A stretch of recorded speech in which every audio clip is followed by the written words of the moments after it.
Now we just took a property that was generating $300 each per unit less. We utilized that construction funding to drive the NOI up, to drive the value of the property up. And if we did 40K unit times 10, you just made 400 grand. Welcome to the Creating Wealth Podcast, where Kyle Curtin takes you on an extraordinary journey alongside renowned multifamily real estate experts from every corner of the United States. We teach you how to harness the power of real estate investing and witness the transformation of your wealth building strategy. Let's create wealth together. What's up, guys? Welcome to episode 179 of the Creating Wealth Podcast. Today, we get the great pleasure of chatting with Zack Gray. Zack does a few different things, from owning the Gray's Anatomy Academy and kick-ass real estate operator at Freedom Management. Today, we're going to talk about a whole bunch of stuff, from digging into Zack's story a bit, as well as some more, tactical, real estate minutia, from the benefits of using construction loans, underwriting renovation, properly using construction loans to help you BRRRR, and a whole bunch of cool shit. What's going on, Zack? How you doing, buddy? Hey, Kyle. Thanks so much for having me on tonight. And, it's really a pleasure to be here, and hopefully I can bring, a decent amount of value to, all of those who tune in and listen. I think you've done a great thing here, and, I think that your podcast seems to really be popping off. And I know that I see you all over the place on Facebook, and I know you're crushing, a couple deals of your own right now. So again, thanks so much for having me on, and just, happy to be a part of this, and hopefully I can bring some value to everybody here. Absolutely, brother. Thank you so much for the words, man. I appreciate it. Yeah. So let's jump in, man. I usually, to start off, I'll usually let guests decide, where they want to jump in, kind of like where their story started, how they got into the industry, like where they grew up, like wherever you want to jump in is totally cool, man. Sure. Yeah, I'll just give like a little bit of a brief background. Sure. So my name is Zack Gray, as Kyle had obviously shared. I kind of grew up in a relatively affluent town, in which I was basically like the poorest kid in the affluent town. My grandparents had put a down payment on like a relatively small ranch house in like a nice community, in an effort to try to help my parents out by having us go to a great school. I'm eternally grateful for that opportunity, because I think that the public school that I went to really shifted, shaped, and changed how I viewed my life. But also, I think that every day being in an environment in which a lot of my peers had a lot more privilege than I did, forced me to work that much harder, but also aspire to not be disadvantaged by my situation. So I think I kind of am used to operating with a little bit of like a chip on my shoulder, and I'm kind of also used to being, underassumed in a way. And so obviously, because my family was not, super affluent, I started working at a pretty young age. I was working at 14 years old, and I basically was working full time by the time I was 17. Damn. While I was finishing my junior and senior year of high school, I graduated, and then I got 2 full-time jobs from May when I graduated into the start of the school year for college, as a means for me to be able to pay for my freshman year by myself. I was super averse to taking on student loan debt. I ended up paying for my freshman year out of pocket, which was a huge challenge. Yeah. And I got through that experience and realized that I never wanted to do it again. And I ended up enlisting in the military. So I joined the military, which helped me pay for school. I actually got my financial aid package reimbursed to me. So I was getting paid like about 12 grand a year to go to school, and I was working full time. So by the time I graduated, I was able to save up like 50K. And so I ended up getting my first job. I worked as a personal trainer at a high-end luxury fitness facility in Chestnut Hill. I began brokering a lot of connections there with some pretty kind of well-to-do, affluent people in the greater Boston area, in Chestnut Hill, Newton, Needham, Wellesley, Brookline, predominantly. And a number of those people that I coached, actually, it was ironic because they were paying me for health and fitness advice. But ironically, I was actually, in a way, almost being mentored by a couple of these people. I had one guy who ran a private equity firm. I had one guy who was actually the CFO for HUD. I had one guy who was like a CMO as a consultant and would go into businesses and like help rebrand them, and then also like bring sales in house and a whole bunch of other components that to reshift their profitability. But those are just a few of the folks that were super impactful to me along my way. I think having role models is something that we talk so much about as kids, but it's not really something that we talk a lot about as adults. And I think that that those are some things that really shape my life. And I think in particular that gentleman who I mentioned who was in private equity, he ran a fund that was geared towards investing in opportunity zones for deferment of capital gains. And I think he was a huge, huge pillar in this whole process of me becoming interested in real estate. So, without further ado, it's kind of a really long-winded intro. That's okay. It's great. It's about my background and I think kind of where my interest in real estate started. But void of that, I've been blessed with making some great connections with some great people through attending local meetups that I actually began attending because our host here, Kyle, actually referred me to go to one of them. So, I wouldn't be where I am without a lot of the people that I've met, and I'm very thankful for, all the people from Simplified, REI and Candor that have helped shape me along the way. I've been able to accumulate about 300 plus units in multifamily over about 4 years. And I think we're just getting started. Absolutely, man. I love it. There's a couple things that I want to jump on in there. But the funny thing that I do want to throw in, man, I totally forgot that like we talked like a long freaking probably 5 years ago at this point until you said it in Lowell. I was like, oh shit. I'm like, I totally forgot about that. Well, it was that long ago, it's some wild stuff, man. Yeah. Time is flying by. It's scary. It's cool and it's scary at the same time. But I absolutely love that part of your story, man. Like just in general, I feel like a couple of the words that come to mind is like immersion, osmosis, basically this, recurring variable that kept coming into play of like just being in the right room, being around the right folks for, that pushed you either directly or indirectly to get to that next place, and it's like, I think it's really cool, especially from, kind of your humble beginnings of like, not like an underdog like type of vibe, but kind of like a, just from like the folks around you, like just, naturally pushing you to like push harder, to get to like the next position. It's really dope, man. Yeah, I think that it's something that I noticed in my youth that I was, a blue collar kid, essentially surrounded by a whole bunch of white collar families. Yeah. And I think that I looked at that and said, like, I certainly don't really belong here, but I think that I can learn a lot from a lot of these people who are doing really well. Yeah. And I think that I carried that over into the phases of my life along the way. And I sort of was in a way used to being a little uncomfortable in those types of scenarios. But I think as time, went along, I wasn't sort of embarrassed or like off put or like,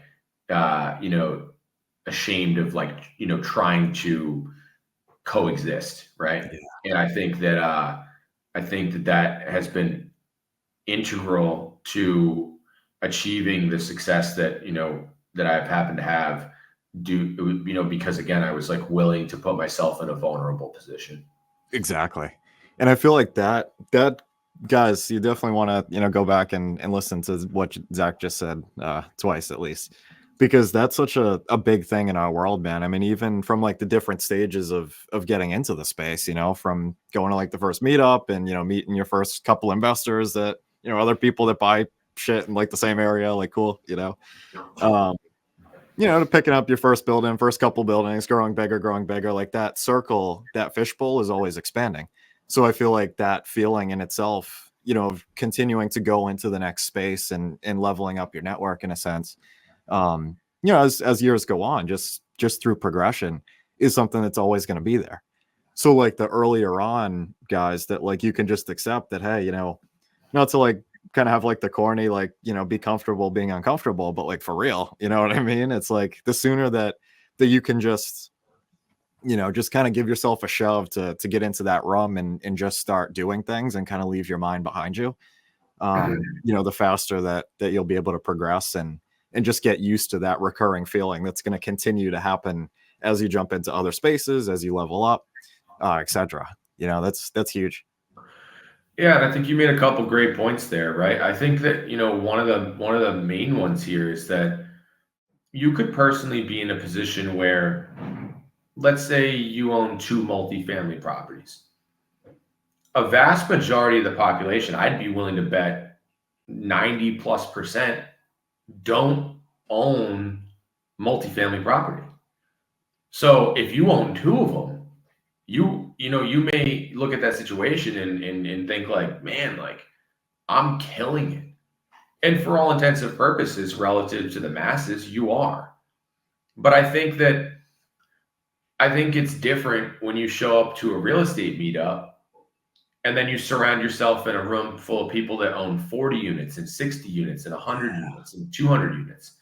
And I don't think, and what I will say is that when I first thought about going to my first meetup, I'd be lying to you if I didn't say that I walked in there being like, there's going to be a bunch of corporate MFers with that are like, this is just going to be 3 layers over my head. Yep. Like I again, it's like, I'm not exactly like a clean cut kind of guy. So I think that like rolling into that environment, like I'm not a corporate W-2 looking guy.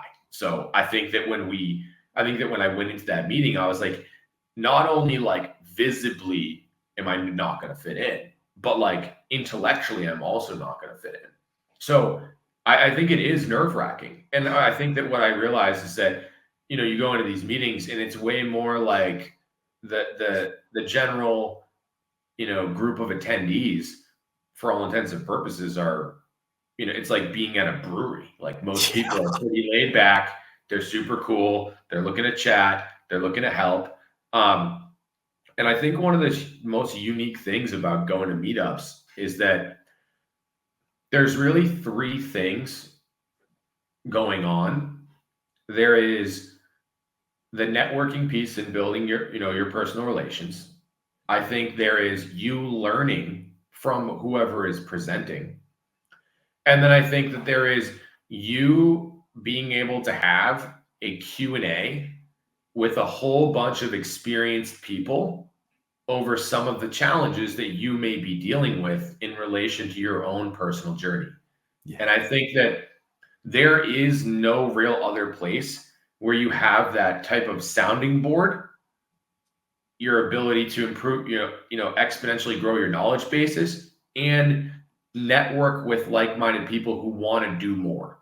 And I think that for that reason, I think real estate meetups are the best ROI on your time that you can possibly have. No, I 100% agree, man. Absolutely. It's crazy. Like I haven't mentioned it on here in a while, but like something that I realized over, the past, in my case, like, 4 or 5 years is like, all it takes is like one sentence from one conversation from one person to change your whole fucking trajectory. By the way, you can swear on here if you want. It's up to you, whatever you want to do. But I like to, I don't really care anymore, but, keep it authentic. But yeah, man, like it's one of those things that, it's such a beautiful thing, and like, you just never know, man, like who you're going to cross paths with. And to your point, like those 3 benefits are absolutely everything. And dude, I mean, even another one in a sense of like, the compounding of like this, seeing it, and I guess like, or I should say like becoming a regular, I guess, if you will, at those events over and over again. And like you start to pick out in the crowd, like who the people are that keep coming, keep coming, keep coming. And like, like, that there's something there. Like they're not just there for like that one time to check it out real quick and be like, oh yeah, like, real estate's not my thing. But, and being able to go up to those folks and, start to build some of those deeper relationships. Cause like, you're someone who's continuing to be in the room and continuing to do these things month after month after month after month, and it's like people start to realize it, just while we're in there, you know what I mean? I feel like there's kind of like a compound effect, in regards to like, maybe, I guess kind of like the relationship angle of like people just see the same people go, the same usually small group of people and, a lot of other, people coming for the first time, whatever. But, yeah, man, I feel like there's definitely something there, especially if you go to, in with Candor. I mean, like there's no tomorrow, man. We have like a bunch of them, so it's like if you see somebody that's going to Worcester, that's going to, Lowell, Manchester, or, Merrimack, whatever. And like you see people that are driving, 30 minutes to an hour to go to the same events, just because there's one in a different spot. Like, that there's definitely, a level of seriousness there that like, hey, like they're all in on this, and they're not just, most people would elect not to do that kind of thing most of the time. You know what I mean? So yeah, man. I agree tenfold. I have gotten a disproportionate amount of value out of going to meetups. I have recruited some of my best contractors from going to meetups. I have scored a deal from being at a meetup. I have had over a handful of people probably invest with me from that I met at meetups. Probably north of $250,000 plus. That's access to things that I wouldn't have otherwise. A person who I know from going to a meetup has now brought us 2 30+ unit buildings that we've partnered on with them because I met them at a meetup. I have another person who brought me a property, even just this week, that we're partnering on with that is, it'll appraise for $300,000 to $400,000 more than what we're buying it for. Like, these are opportunities you're not getting from, going home and watching Netflix. And that's just exactly. Like, exactly. It's unbelievable, man. It is. You never know who you're going to cross paths with. And maybe it's not today, but maybe it's 6 months from now. You know what I mean? And like, yeah, you just never know. It's people is freaking everything, guys. Build your network as big as possible. I mean, we could even go down the rabbit hole of like, to your point earlier, man, of like the challenges that you're going through at the current spot in your journey, like just anybody in general. Like they're more than likely, they're not going to be like new problems, quote unquote. So like, it's like, they might be new to you, but the guy next to you that you met in, Lowell 3 weeks ago, probably's done it 50 freaking times, see what he, has done, and guys, freaking Zach and I were chatting for a minute before, we got going, and I was telling him about, an eviction that I, might have to do very shortly. And it's going to be my first one, luckily so far, I guess, in 3 years. But Zach was just giving me a ton of awesome info that I definitely didn't know before, and it's like, damn, man, like, we're all here to help each other and everything. And meetups are definitely the, an excellent catalyst to really propel you through, people capital, I guess, if you will, people wealth, from a lot of different angles, and yeah, that's beautiful. Yeah. And I think it's just about, repaying the favor. I think that when I was just first starting out, when I would run into a problem that I hadn't had before and I didn't know how to solve it, I would literally just go on my phone and I would ring as many experienced people as I knew in my network. And I would just ask them if they knew if they've had this problem before and how they would try to solve it. Yeah. It's like, you don't have to reinvent the wheel. You don't have to have all the answers. Like, you just have to know who the right people are that do know the answers. And it's like, if you have them in your corner, it's a wrap. You're golden. Yeah, man. It really is. It's a beautiful thing. I feel like the more, the more people that you know and that you're close with in the space that you're in, like the more bulletproof you are against the unknown. I mean, like hedging bets tremendously, I mean, even, jumping into like a much larger asset or something that you've been through before, having a guy or a few guys, that's a text message away to like help minimize that risk, and address some of the things that are some of your concerns, CapEx stuff, whatever, raising the capital for it, whatever, guys that have done it a bunch. It's like you're dropping your risk significantly and the potential upside's a lot higher because you're able to like, leverage the experience and resources from other folks that are in your phone that have resulted in, or that have been a result from, meeting them from the past and, building relationships and, friendships and that kind of thing, which usually is a result from like going to meetups, having like one-off phone calls from Biggerpockets or like whatever, like just be present, guys. You know what I mean? Like just go out and be someone, if this kind of space is something you want to get into, just put yourself out there as much as possible, and, do the work and everything, go meet the people and just let it take you, just go do it. Absolutely. Hell yeah, man.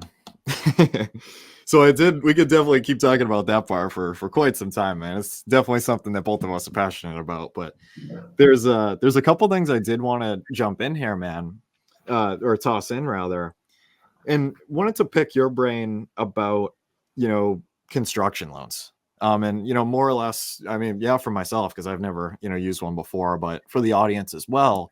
And like how using construction loans, to pick up these, absolute, I don't want to say shitholes, but, these very distressed properties, if you will, and being able to leverage those type of loans, get them all fixed up and everything. And, either refinance, sell, whatever it is. And yeah, I'd love to hear more about that kind of stuff. Well, I think that my outlook is actually you should do a construction loan on every property you buy. And I think that is not what most people do. And I think that my reason being for this is what is the average cost or range of cost if you were to turn a unit, and you can be varied in terms of size. Yeah. If you have a 1-bed all the way up to a 4-bed, if you're turning a unit, it might cost you, 10 grand, 10 grand up to 20 grand. Yeah. Right. Maybe a little more than 20 grand if it's real bad, in a 4-bed, but for all intents and purposes, right? Let's say that you go from having a mediocre to subpar unit to having a premier brand new unit. What is that going to garner in terms of rent? Right? Yeah. So now, just thinking out loud, right? Do you think that it's safe to say that it would increase the rent by more than $100? Absolutely. Right? Yep. So let's think about this. If it raised rent by $100, and that's $1,200 per year, and you put $10,000 into the unit, that's a 12% return. Would you buy something that generated a 12% return? Absolutely. Me too. Yeah, let me know where I can get them. Right? Exactly. So now, if the bank is going to give me all of that money for free, then what? And I can just pay interest on it. Then why wouldn't I take? So if I borrow the money from the bank at 6%, and then it generates 12%, like let's do the math here. Right? Like, you're winning. Yeah. Right? So like you're doing pretty all right. And that's at $100 a unit. Yeah. Right. Usually so it's generate $300 a unit, right? Now we're getting like 35% ROI and paying the bank 6%. Hell yeah. Right? So I think that the name of the game here is now there are certain banks that offer 75% of construction. There are banks that offer 100% of construction, and there's banks that offer in between. But a lot of the times, like, this is not like cut and dry. It's not like when you go to a bank and they're like, hey, I want to buy an investment property. And they're like, yep, 25% down. And you're like, how about 10? And they're like, what, like pound sand. Right? It's not that that part is not a conversation, right? Yeah. But when you are dealing with construction, there's a lot of variables in commercial loans that are conversations, right? Interest rate is a conversation. Prepayment penalty is a conversation. Interest only. Amortization schedule is a conversation. Yeah. And construction loan amount is a conversation. So you can negotiate with these banks. It's not just take the term sheet and it is what it is. And I think to that point, so I think the point that I'm trying to make is that if you can maximize the amount of money that your units generate by putting together a comprehensive renovation schedule, when you buy it, what you're doing is all the delta regarding your return on that spend and the corresponding interest rate that the bank is providing you, the net delta between you are benefiting, and that flows through to the bottom line. Yeah. And when you increase the bottom line on a commercial loan, it drives up the property relative to the local cap rate. So with that being said, if I could, let's say, if I could borrow $20,000 to do a unit at 6% interest, that's going to increase my debt service per year by roughly $1,200. That's $100 per month. So if I can increase the rent by $300 per month, I'm now generating $200 extra. Over the course of the year, that's $2,400 per month. Per year. If I can generate $2,400 per year in Worcester that trades at a 6 cap is cap rate, guys. So this is cap rate is what return you should expect to get if you bought a property all cash. So the average price in Worcester you should expect to generate is roughly a 6% return if you purchased all cash. Yeah. So what we can do is we can take that $2,400 extra that we generated, we can divide by 0.06, which is a 6% return, and that'll increase the value of the property by $40,000. Well, it took me $20,000 in a loan, but I increased the value of the property by 40. So I just made $20,000, right? Like, so this is where I'm going now. Like, let's say we did that, but let's say we did a 10 unit. So that's $40,000 per unit. Times 10. Yeah. So now we just took a property that was generating $300 each per unit less. We utilized that construction funding to drive the NOI up, to drive the value of the property up. And if we did 40K unit times 10, you just made $400,000. Yeah. That's the equation that I like. That's some fucking wild shit, man. Absolutely. Right. And so I think that with this also being said is that, let's say you're buying your own properties and you're using your own capital and you're not using investor capital. Well, do you think that your money goes a lot further if you don't have to come up with the reno money yourself? Absolutely. Yeah, it does.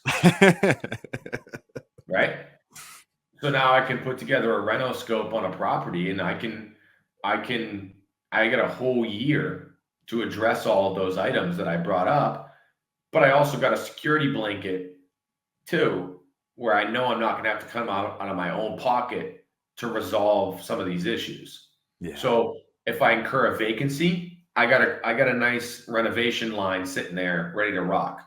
I don't have to go digging into my own bank to draw money out while I'm making less money because I have a vacancy, and now I'm sweating the whole situation. Yeah. So it's like, how much stress do you want? Like, it's less stress. It allows for you to push the rents more easily because you can afford vacancy, because you have the ability to dole money out and get projects done really quickly. If you can drive the rents higher more quickly, it's easier to refinance. And if you can refinance and you can get a whole bunch of your money out, you can recycle the capital and you can buy more shit. Yeah, exactly. So like, this is the name of the game. And I think that in the beginning, you don't really know how to underwrite reno. So you avoid this type of process because it's tedious. And it's like, yeah, it's tedious, and it also generates a lot of freaking money. Yeah. Right. So I think the last piece that I didn't bring up is eventually you get to a point where if you're junkies like me and Kyle, you spend all your money buying real estate, and then you run out of money and you still want to buy more real estate. Yep. And this happens to everybody. Yeah. So eventually you get to a point where you start trying to raise capital from other people. Well, what I know is that if you want to entice an investor to invest in your types of deals, habitually, they can generate anywhere between 8 to 10% in the stock market. And they can normally get about 4 or 5% in a CD. And so then now in a stock market, their capital is pretty liquid. In the CD, it's a little less liquid, but you can normally get it in about 6 months, 4 months maybe. In a real estate, it's very illiquid, meaning you can't get it very easily. So my thought process is most people who are investing are going to want better returns than the other two alternatives. They're going to want better returns in the stock market, and they're going to want better returns in the CD. So why I bring this up is that an investor wants to make probably north of 8 to 10%. Okay. So if you have to pay an investor 8 to 10% on when you take on a project, if you're going to fund reno with investor capital, the capital is going to cost you 8 to 10% at least. Yeah. But the bank's going to give it to you at 6. So do you want to pay? That's like going down the store. It's like, hey, I'll sell you a bottle of water for $3, but you can get one down the street for $1. Which one's better? Exactly. Right? It's like, give me the $1 one. So I think why I bring this up is that I think that when you start to get to a point in which you're trying to make deals pencil and you're trying to raise capital for investors, I think that you got to be mindful of, you want to get your rental money from the bank because it's cheaper and it's going to make your deal better. And this means you can pay a little bit of a higher price, which means that you have a higher probability of scoring the deal, right? Yeah. So I think that how you underwrite utilizing a renovation line is instrumental into scoring more deals. It's instrumental into making your deals more profitable. It's instrumental into recycling your capital more quickly. Yeah, I think it's all of these things. Yeah. That's insane, man. It makes a ton of sense though. You know what I mean? And it's yeah, I mean, just to never sell yourself short, and lock up, so much of your own cash, trying to do all these things in the same property and everything. And exactly to your point, man, like, and that was just an example for unit turns. Not mentioning if you had to start doing boilers, start doing CapEx, throw some roofs and shit in there, like, hundreds of thousands of dollars, in addition to like all the capital that you just brought for down payment and closing costs, and reserves or whatever. But yeah, man, that makes a ton of sense. That's wild. Well, and that's why, what we try to do is we actually try to identify buildings that aesthetically are brutal, where the mechanicals are actually not awful. And the reason being is that if you have decent mechanicals, right? Anytime I spend money on a roof, is it bringing me in more rent? No. If anytime I spend money on a heating system, is it bringing me in more rent? Nope. How about sistering up a beam in the foundation? No way. The idea here is like, I'm looking for properties where the money that I'm spending is directly affecting the bottom line. Yeah. Right. The more money I'm spending on cosmetics, the happier I am, because I know it's spending money to make money.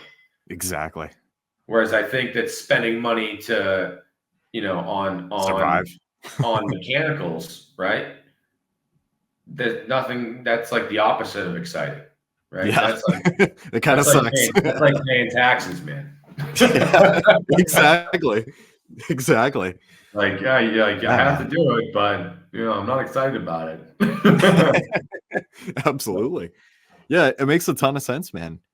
That's exactly right. It's, wanting to keep the capital that you do leverage, for those types of things, a lot more direct of a return between, for what it's actually being used for. And it's like nobody likes to, throw in a new boiler, a couple new boilers, like, kind of sucks. Exactly, but it's one of those things that you can't live without. So it's like, who's going to front the bill for doing that? It could be you, or it could be the bank if you leverage something like a construction loan.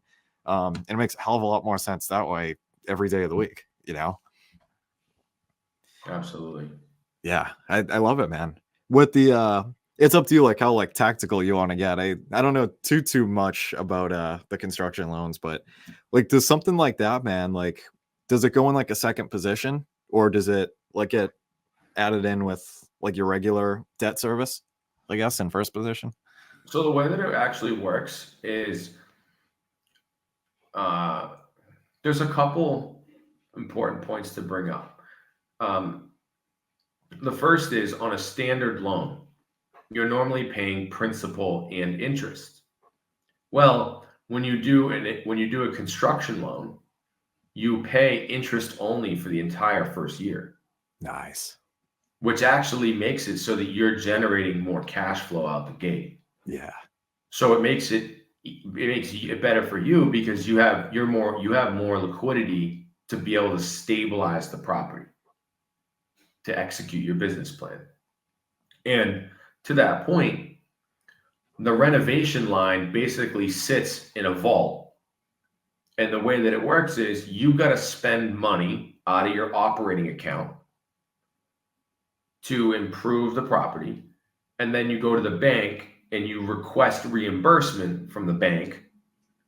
And you have to show invoices, and they have to come out and quality check the work to prove that it was done. Gotcha. And then they reimburse you the loan. And then you only begin paying interest on the money that you draw when you draw it. So effectively, you front the money for the reno. The bank comes in and signs off on it. You now get your money back to do the next bit of work. The bank has now issued you the money, and you're now begin paying interest on the amount that you drew. Gotcha. So you, in essence, have to kind of start the snowball in a way, like, put up like the first amount, and then they see that like you're golden, like everything's going great. Like here's the next draw and that kind of thing. Yeah, exactly. And it's like whether I was gonna, whether I was gonna be taking the construction line from the bank or whether I was gonna be renoing the property with no construction line, I would have had to bring a decent amount of money to reno anyway. So, I think that in this situation, it's effectively like a credit card, but the idea is it's a credit card that you never have to, it's like you don't really have to pay off. It gets paid off over 30 years. And at the end of the use of the credit line, well, you just make the minimum payment. Yeah. It's like, that's a really good equation. Yeah, absolutely, man. Because, now you're only paying the small interest payment on that rental line, but you got a brand new, nice and sexy building that's pumping out money. Exactly. And I mean, at that point, man, to kind of like summarize your point from earlier, using a line like that to turn over units, get more rent every month, obviously is going to jack the hell out of your NOI and that kind of thing. So like, it's already, you're already long in the clear.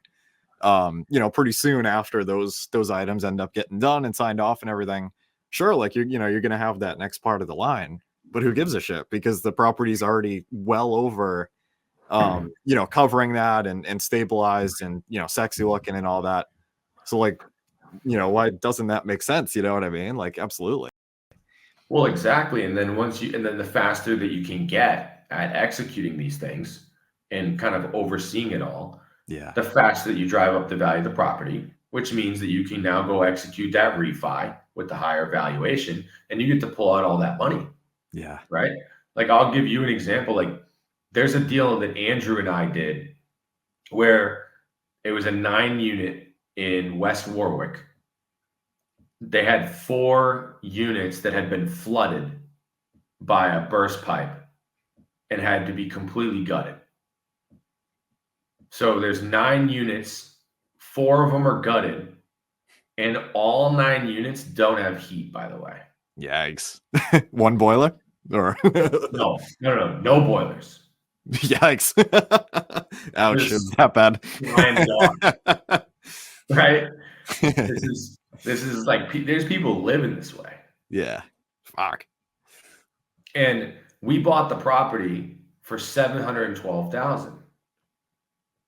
We put in 9 new heating systems. We did 4 gut reno unit turns.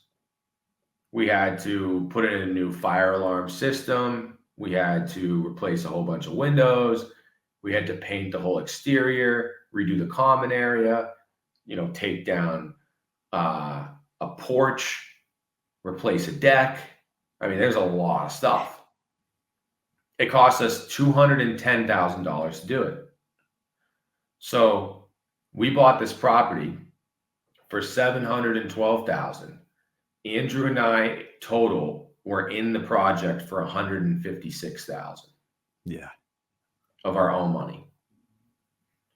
Now after we put in 210, we're in it for about 920. After holding cost and closing costs that we paid on the loan, let's say that we're all in for, 960. That property, it was about 6 months later, we finished the whole project, all that stuff in 6 months. When we finished that project, the property appraised for 1.52. Holy shit, man. Wow. So that means that we spent 210 in renovation to drive up the value of the property, drive up the NOI, the property reappraised, and again, we drove the value of the property up by $600,000 in 6 months. Damn. That's badass. Right? But that's like doing these types of projects at a big scale. Yeah. Right. Construction loans, man. Holy shit. That's the name of the game, baby.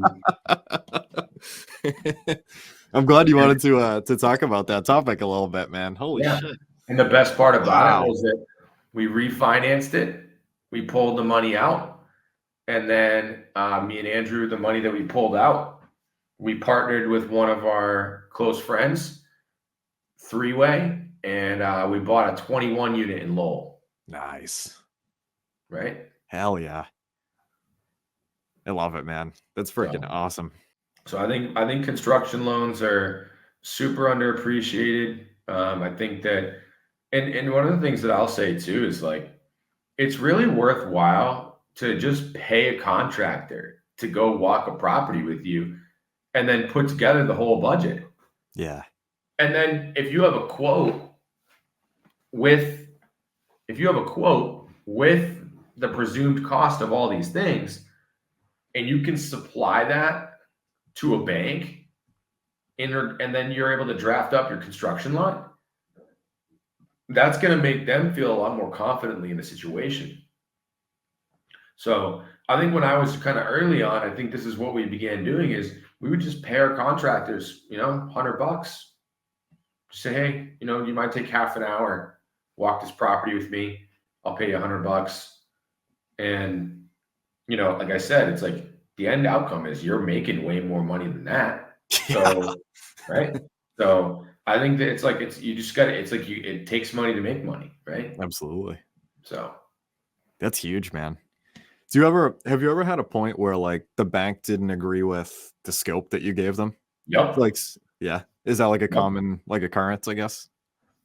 Actually, we have such good pricing from our contractors that banks, when we start working with new banks, they actually don't believe our rental budgets. That's awesome. Because they're like, there's no way. Yeah. But the great part about that is that alternatively, my favorite part is that you get so much work done for a good price that when they come in to quality check the work when they're going to reimburse you, you just show them like all this amazing stuff that got done. Gorgeous, yeah. And they're like, and you did this for this price, and I'm like, yeah, yeah, like, like I don't even know how this is happening. So, and they're like, yep, here's the check. It's like, it's all yours. Go get them. Yeah.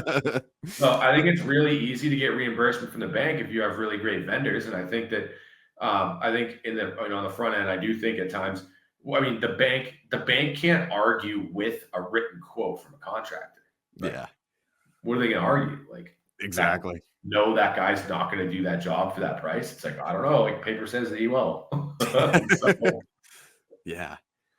That makes a lot of sense, man. I was curious if you had been in like situations where like the bank was questioning that, like, I don't know, man, and kind of like, that makes sense though.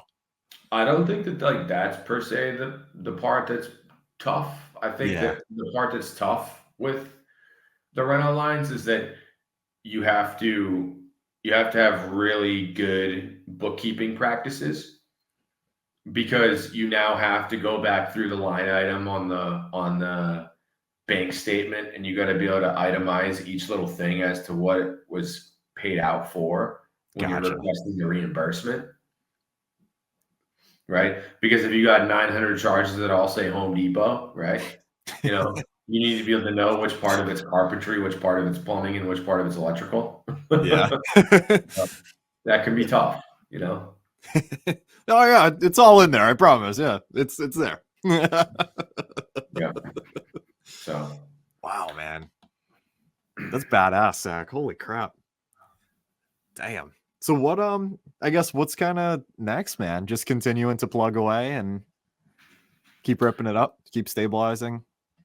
Yeah, I mean, I think there's a couple cool things that Andrew and I have in store. I think that the first piece is we just brought in a gentleman who lives in Colombia, but he actually has his PhD from Purdue in the US.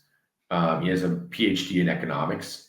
And so we're bringing him in as an employee to help, do a fair amount of our financial modeling, track our, debt service coverage ratios on all of our ongoing projects for banks, keep tabs on the quantity of funds that we should have in all of our operating accounts, so that we know, whether we are sort of overexposed or we have adequate reserves, things like that. And I think we're focused on, this year was the year in which we transitioned over to using a software system called AppFolio for all of our tenants. And I think we are like about 80+% acclimated. Nice. But I think that we want to focus on getting all of our tenants over into this system, including our new properties that we're onboarding, having all of our maintenance requests funneled through there rather than, sent via text message to me or to one of our PMs where we don't all have visibility. I think one of the things that we realize is that as you scale, it's extremely important for everybody to have access and visibility, because I think that minimizes the amount of back and forth between members of your team. And I think that all of that back and forth takes time. And I think that the more efficient that you can be with everybody in your team's time, I think the more you can get done. So I think that we're focused a lot right now on sort of improving some operational efficiencies. I think simultaneously, Andrew and I are going to start putting together the beginning of creating a fund in which we're going to raise capital from our investor basis into this fund, where we're going to utilize it to buy properties in Worcester County. And the great part is, like that reno line, you just get to use this pool of investor capital like a nice just debit card where you can just go plug away, and just when you find opportunities, you got the cash in the holster to be able to buy it. And, people are just sort of trusting you implicitly with making smart decisions on what kind of deals you're investing in. And I think that's kind of the direction that we're going to go in, as we continue to grow here. I love that, man. That's super cool. There's somebody I want to introduce you to, by the way. I'll do it after this, but Yeah. along that fund route, they might be a good guy to talk to for that kind of thing. Yeah, absolutely. I'd certainly love to connect and, see if there's something I might be able to learn as we kind of delve into this next phase. Yeah, man. Yeah, that's fucking cool, man. Holy shit. I love it, man. I love everything that that you guys got going on, and it's incredibly inspiring to both myself and shit tons of other investors, especially around here, man. It really is incredible what you guys are doing. So they definitely commend you for lots of kick-ass work, man. Thanks, man. I really appreciate it. I think that it's our biggest blessing, and also simultaneously our biggest curse between Andrew and I, my partner. That Andrew and I, effectively, our work styles are neither one of us will tell the other that we can't do more or that we're too stressed. So we're just playing this perpetual game of chicken of hey man, what's going on? How are you doing? Can you take any more? What's up? You're never gonna say no. It's like a staring contest, right? It's like, who's gonna win first? Yeah, got to find out. And I think that, but at the same time, when things get crazy, we do have a tendency to all right, we both need a little breather here. When the spot's there. Yeah. Nobody really likes to admit it, but I think it's our biggest blessing and our biggest curse. I think we really challenge each other, but I think we really like to both work, tenaciously. And I think it's led to just a phenomenal outcome. I feel super blessed to have a great team. And with having a great team, Andrew and I have no issue. We have 3 different team members that are getting equity in all of our deals. Yeah. And I think that's what it comes down to, is you got to be, once you get to a certain threshold and once you're relying on other people, you got to incentivize them. You got to make them really care about the outcomes. And I think that's the one, pivotal pillar that allows for you to continue to scale without incurring too much risk, because I think that at the end of the day, everybody's by your side, and it's arms interlocked straight ahead. Yeah, that's huge, man. That's such a enormous piece of advice, to exactly, especially as you acquire so much and not getting spread thin with quality of management or whatever, with a lot of different bodies and a lot of different seats, and still kind of keeping everybody going strong and across more things being acquired, Yeah. As a boss, just take a little less. Yeah. Because if you got qualified people in the right seats, you can do more. So I think if you can do more projects and do more work and take on more stuff, right? If you take a little less on each one, you're still making more in the end. Exactly.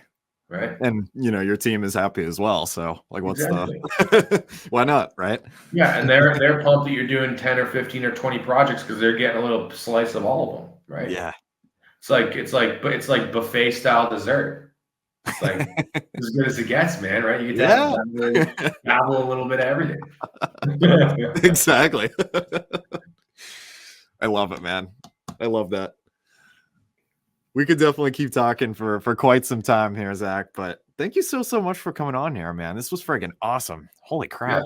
Yeah, of course, man. Super, it's a great pleasure to be here. I hope that some of the stuff we talked about, some fellow investors find some value in.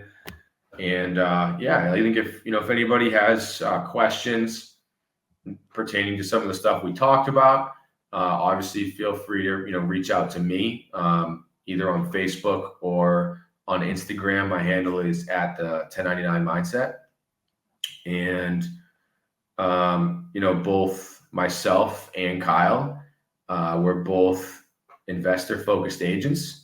And if you're looking to, take down a deal in Massachusetts, I'm sure that, Kyle would love to help you out, and, myself likewise. So again, Absolutely.